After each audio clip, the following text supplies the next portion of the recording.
welcome back to Jay's Lingualing အားလုံးကို Jay's Lingualing ကနေပြန်လည်ကြိုဆိုလိုက်ပါရရှင်ဒီနေ့ဗီဒီယိုလေးမှာတော့တတဝီမီတို့ spelling ပေါင်းတဲ့အခါအတန်ထွက်လေးတွေနဲ့မှတ်ရလားမှတ်တဲ့အတန်လေးနဲ့စလုံးပေါင်းလေးနဲ့မှတ်ရလားဆိုတာကို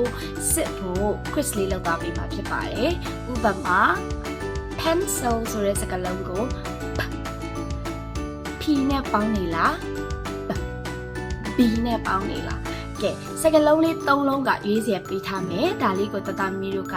ပျောက်နေတဲ့စကားလုံးလေးတွေကိုလိုက်ရှာမယ်မှန်တဲ့စကားလုံးလေးကိုရှာရင်းနဲ့ကိုယ့်ရဲ့အတန်ထွက်တဲ့စလုံးပေါင်းလေးကမှန်ရဲ့လားဆိုတာကိုစစ်ကြည့်လိုက်ကြရအောင်နော်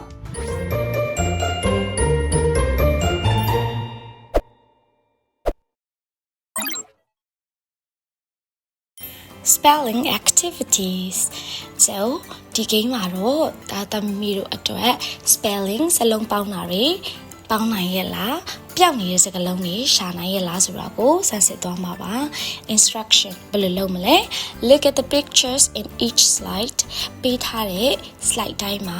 ပုံလေးတွေကိုကြည့်မယ် Choose the correct missing letter ပျောက်နေတဲ့စကားလုံးလေးတွေကိုမှန်ကန်စွာရွေးချယ်မယ် Ready? Let's go.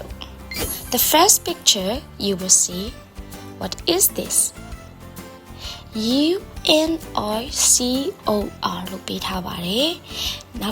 က်ဆုံးတစ်လုံးလေးကပျောက်နေပါတယ်။ပျောက်နေတဲ့စကားလုံးလေးကဘာဖြစ်မလဲ။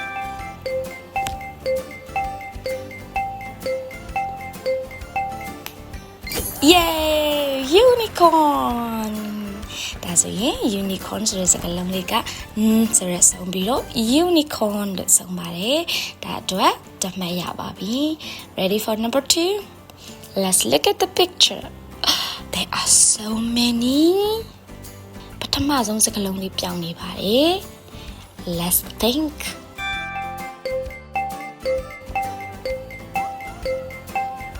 The answer is Stars ဒါဆိုရင်အပြည့်မှန်သွားရင်2 points Picture 3 Beautiful ပထမဆုံးတစ်လုံးပြောင်းနေပါတယ်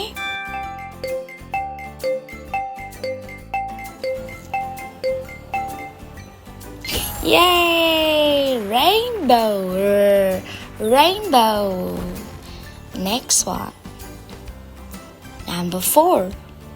CLOU နောက်ဆုံးမှာဘာဖြစ်မလဲ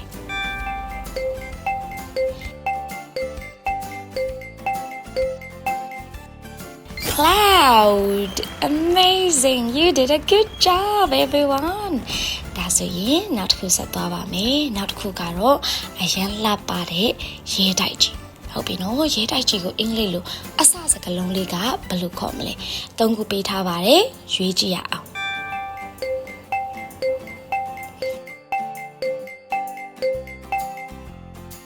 Castle ဒီစကားလုံးလေးမှာဒီအတန်မထွက်ပါဘူး Castle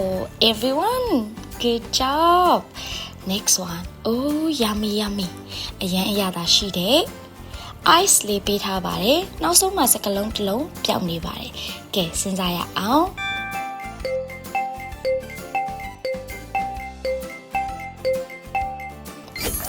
ice cream ပါဇာလေးပိတ်မယ် ice cream yummy do you like an ice cream I love ice cream let's get to next one ပထမဆုံးတစ်လုံးပြောင်းနေပါသေးတယ်